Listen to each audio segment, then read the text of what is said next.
about the future of materials, both for fashion and also for interiors.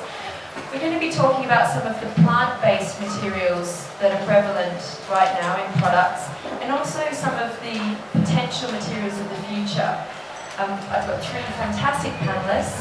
Piero D'Angelo, who is a student at the moment at the Royal College of Art, and he's been developing a concept around grow your own couture by exploring lichen, which is amazing. Adam Davies is in the centre, and he's also studying at the moment for a PhD. He's based in, it's Nottingham, isn't it? I live in Nottingham, but it's Loughborough Design School. That's right, at Loughborough. And you've kind of got dual roles at the moment, so T-Simul, sorry, my Welsh is terrible. T-Simul is Adam's brand, and it's an interiors brand, and he creates interiors products from seaweed and mycelium-based materials. He's going to talk to us about how he's developed those. And then at the end we have Ioana Topazoglu from Mashu, which is a vegan accessories brand. She's going to talk to us about how she uses Pinatex and other plant-based materials, and how she's hoping to start using grape leather and other types of plant-based substitutes. So I'm going to kick off the discussion this evening by asking the panelists, why plants? You know, what is so inspiring about the use of plants in products? Why not just take the standard route of using synthetics or animal-based materials? Kick off, Adam. So for me, the reason we went to plant-based materials is because I grew up in Pembrokeshire, which is South West Wales, and it's renowned for incredibly beautiful beaches and landscapes. When I was studying for my Masters in 2016, I noticed that the amount of plastic ended up on the beach was quite alarming, and the rate it was happening was overwhelming.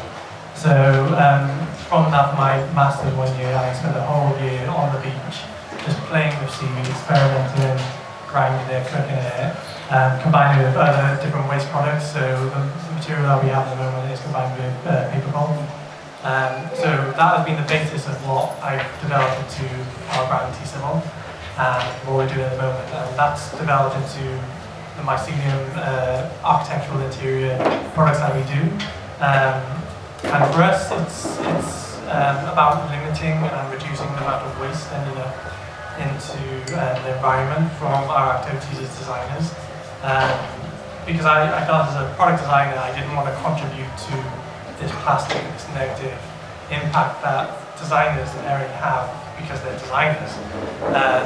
So that's been the main focus and driving force behind what we're doing as a brand T-Simul.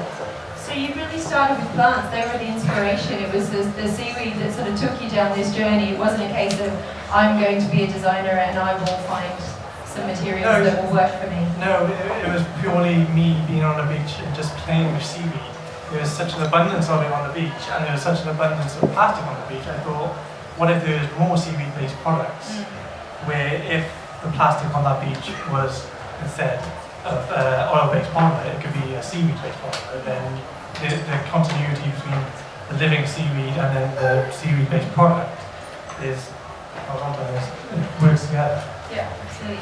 But for you, Ioana, it was a different starting point, wasn't it? You don't eat meat, you're a vegan, and you're passionate about not using animal products in your range of accessories. So tell us a little bit about that. Yeah, so it kind of started, for me it didn't start with plants, it's mostly, well, it started with plants because I started eating more plants, but I started thinking about how what I put in my plate is different from what I wear. And then I started thinking about, vegan accessories, and at the time when I was thinking about it, it wasn't that big, and there weren't many designers or brands out there that that were doing it. And so I kind of started looking at sustainable alternatives to leather. So I did my Masters at Chelsea and looked at textiles and different types of textiles that you can use as alternatives to leather, which are also sustainable. And so I did a lot of research, and I looked through a lot of different materials, and a lot of them were plant-based. A lot of them even agricultural waste, So instead of planting something as a using something as an original crop for the fashion industry, using something from food waste like piñatex or frumat, which is apple leather, or wine leather, which is from grapes, from the waste of wine. So there's a lot of different alternatives like that, which really interests us. And so for you, it was really an ethical starting point that pushed you to explore all of the possible materials out there. And so what about you, Piero? I know what you're doing is really based on exploration, really, and sort of conceptual growth of lichen right now. Tell us about the starting point. Yeah, well, I think for me it started more as an aesthetic. I mean, obviously, these plants always provided like inspiration for designers. Since back in the time, like since the 100s, like the Huguenots, they were weaving these beautiful patterns, flower patterns. But then I started getting engaged with biotechnology, and I thought, what if you could actually have the plant implemented in the garden or have a function somehow from that specific plant or living organism embedded in your garden. Of course, then there is all the, being sustainable and also having a garden that you can grow your own garden and eventually, for example, closing the loop. I'm interested in those materials or those gardens that you can grow and then somehow they will go back in the natural place. So why lichen?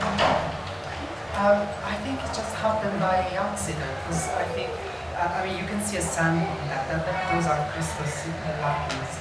And It's on the piece of wood for anyone up the back. Yeah, the most common is found in London, for example. Also depends on if you go to Scotland, it's more likely that you will find lichens more like those, they look more like a plant.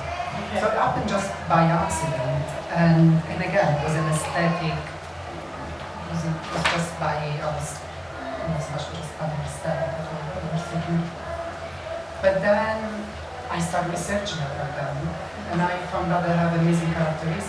And one of them is that they absorb pollutants, like nitrogen and sulfur dioxide, and they metabolize them into non-dangerous compounds at all, or less dangerous. So I thought that was a quite cool characteristic. I thought, why not implement that into garden? So having a garden that will actually absorb pollution around the world. So it's a design starting point that led to more of a functional exploration. Yes. And so at this stage you're still in the exploratory phase of trying to work out how lichen could be turned into fibres and then into yarns. Yes. But for example, that's one of the visualization, one of the prototypes that I made. But I'm interested, we know a lot about lichens, but we don't know how they absorb pollution. Right. So I was thinking, what if we could actually, I'm interested in, we could actually understand how they do that, so that we can synthetically engineer them into a lab, and perhaps create a fiber, into a thread, and in a cloth with that specific characteristic cloth that will actually absorb the pollution the same way that the lichens will do. So this is where it becomes a case of not just design but science. So this is where it sort of starts to intersect with the people that you were speaking to at Imperial, who were supporting you on that side to understand the biological nature of lichen. And I know, Adam, you're working in this realm as well, because what you've done is take for your mycelium products, which I guess most people in the room know by now is a fungi. You're actually developing new composites